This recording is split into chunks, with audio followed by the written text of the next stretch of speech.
Alright, so in this video we're going to take a look at the interview process. We'll start with what to expect during the interview phase of searching for a co-op.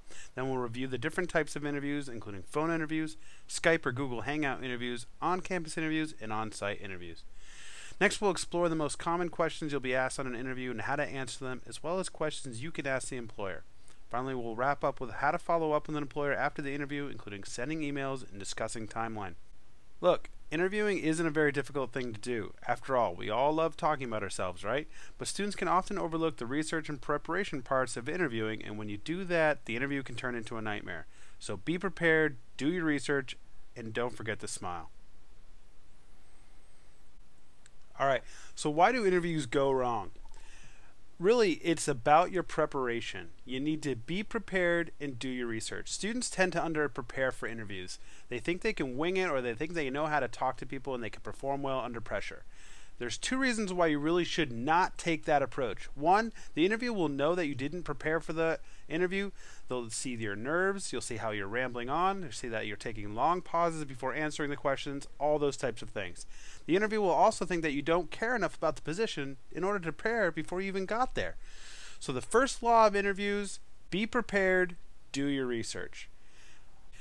First is the pre-phone interview. Students are applying to a lot of different jobs. There are a lot of jobs available in PAL, and what's going to happen is employers are going to get resumes early on, and then they're going to follow up with you a couple months or a couple weeks, maybe a couple months later. And oftentimes it might be a recruiter who's going to make a phone call to you and ask if you're still interested in the job.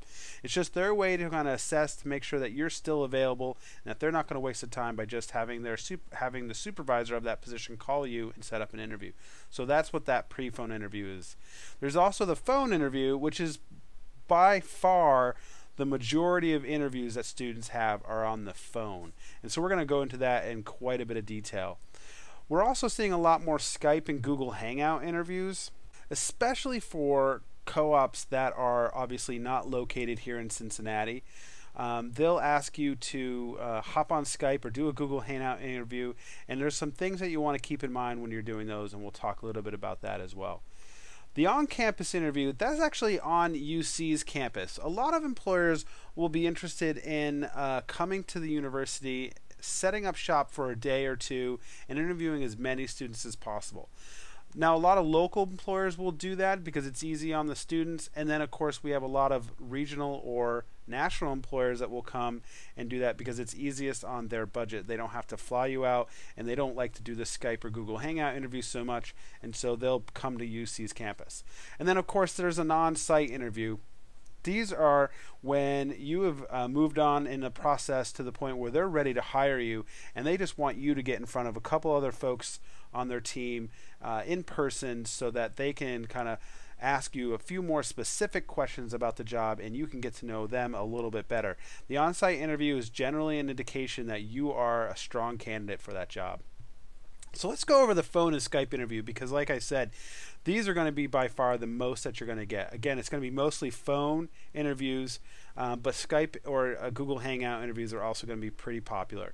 Initial stages of the process is when you'll get a phone interview. They're going to be just assessing your basic skills, your qualities, looking at your experiences, and are you going to be a match for the job. What you need to know.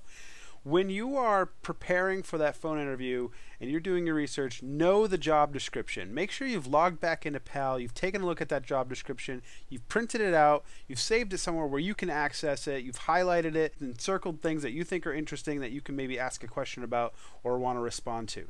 Make sure you know the company profile beyond what is in PAL. Just because the company put a little blurb of maybe their mission statement or a little description of what the company does doesn't mean that you don't have to go to their website, look up what they do, find out as much information about the department that you're going to be interviewing with, and that way you'll be prepared. This is the area that I find that students don't participate in. They don't do the research on the company themselves, and then the employer comes back to us and says the student just didn't know enough about what we did. It just seemed like they were just looking for a co-op.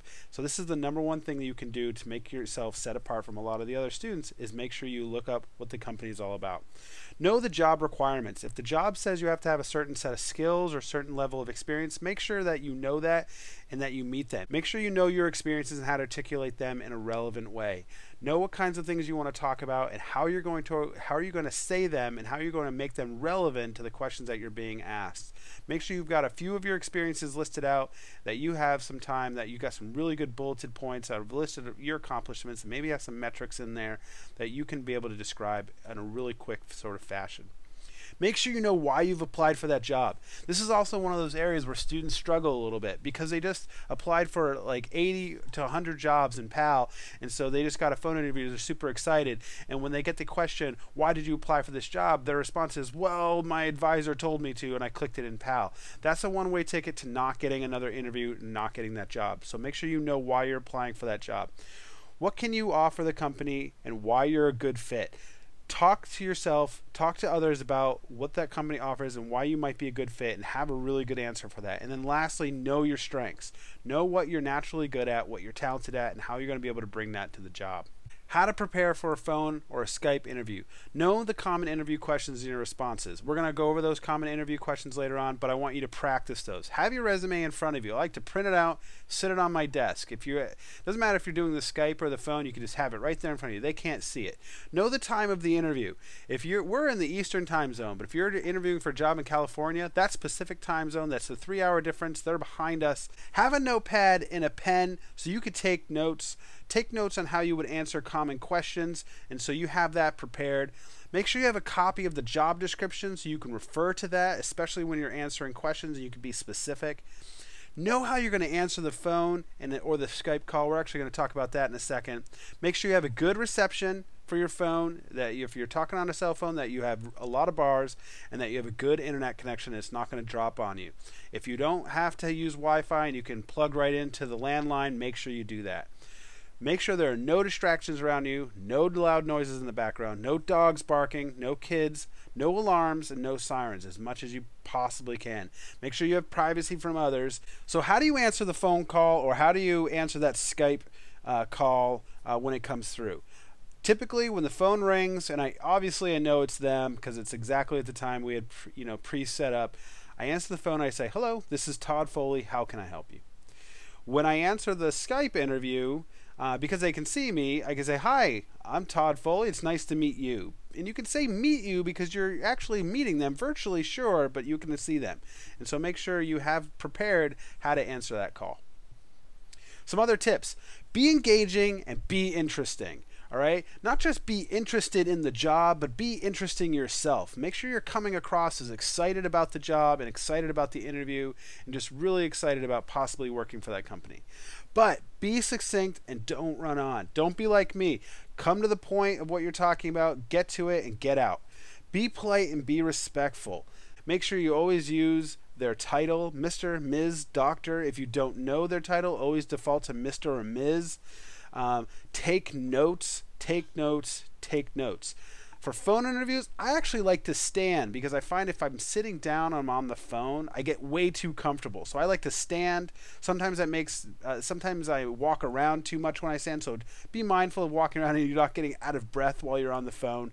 But stand, and that'll help you keep that blood flowing and that your brain kind of firing on all cylinders. I like to do this. Write the names of the people who are on the call. So when they say, hi, I'm so-and-so, I work in X, Y, and Z, write their name. I like to draw a circle, and then I place their names around the circle, and I place myself in the circle as well. And so it's like I'm sitting at a table, so I know who's talking to me when, and I can maybe even jot notes on what questions they've asked. So when I follow up later on, or if I'm on an on-campus interview or an on-site interview, I can say, oh, so-and-so, when we were on the phone interview, you mentioned X, Y, and Z. Can you tell me a little bit more about that? It shows that you are paying attention and that you have a really good memory, and they're going to be super impressed by that. Make sure you have a distraction-free background for a Skype or Google Hangout. Make sure there's nothing happening behind you. Make sure there's nothing strange behind you or maybe offensive behind you, so that way it doesn't distract from what you're saying on the phone. Having a background is okay. A lot of folks will want to say, they'll put up a sheet or something like that so you can't see anything. That's all right to have stuff back there. Just again, make sure that it is it's not too personal and it's not offensive, because natural scenery is usually the best. They like to see you in your sort of natural environment.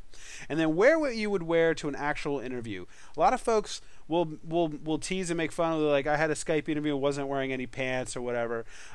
Don't do that, because it makes you way too comfortable in that situation. You should be a little uncomfortable. This is a phone interview or a Skype interview after all. It should be a formal sort of experience for you.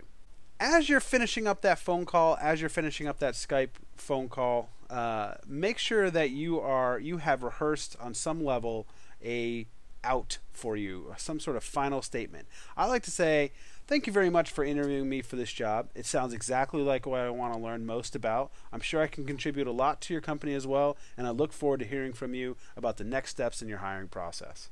That's a great way to kind of outro yourself, and then it leaves the door open for future conversations. Here's the on-campus, on-site interview. These are generally in-person, face-to-face interviews. They can be with one or multiple people in the same room. And spoiler alert, if you go on site, you might actually be meeting with several different groups of people throughout the day, sometimes anywhere between 3 and 6. I one time had a group interview, not joking, with 20 people in the room. It was frightening. They can last anywhere from an hour to all day. Most of the time, if they're bringing you on site, especially if they're making you travel or if they paid for your travel, they're going to want you to spend as much time there as possible and to meet as many people as possible. I always get this question, what should we wear to on-site interviews or even at the career fair? For women, a suit or dress, pants, a pencil skirt with a blouse. Dress shoes. Make sure your accessories are pretty simple.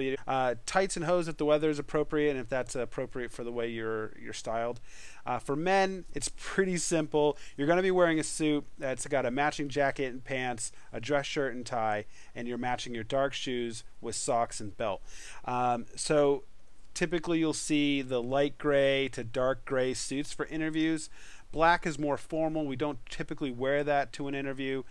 You can wear a blue suit, but those are much more informal experiences. If you don't have a matching suit, you can get away with a sport coat and dress pants as long as you're wearing that shirt and tie. But as much as you can, try and wear that matching suit. On a successful on-site interview, make sure you bring copies of your resume. Have at least 10 to 15. I know it seems like overkill, but you never know when someone gets in the interview and they say, oh, Brenda didn't send me the resume, so I don't have anything to look at. You'd be like, oh, well, here's one right here. And so you've already disarmed that person who's already a little bit cranky for maybe having to be in that interview that day. Have a padfolio or a notebook so you can take notes, especially the names of the people that you're interviewing with. If you're interviewing a lot of people, it's helpful to be able to write a little bit about maybe what they said to you so that you can jar your memory a little later, and that way when you follow up, you'll have something to follow up with. The order of the interview generally goes welcome and introductions in the beginning, and then they'll start launching in with a bunch of questions.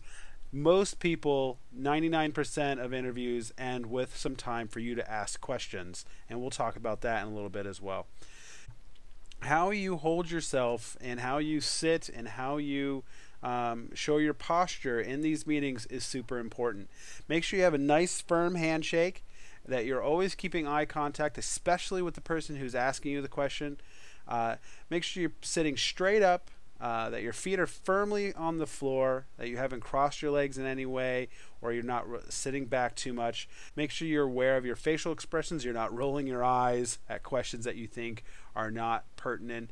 All right, so what are the most common questions you're going to get in an interview, and how do you answer them? You're going to get asked, so tell me about yourself.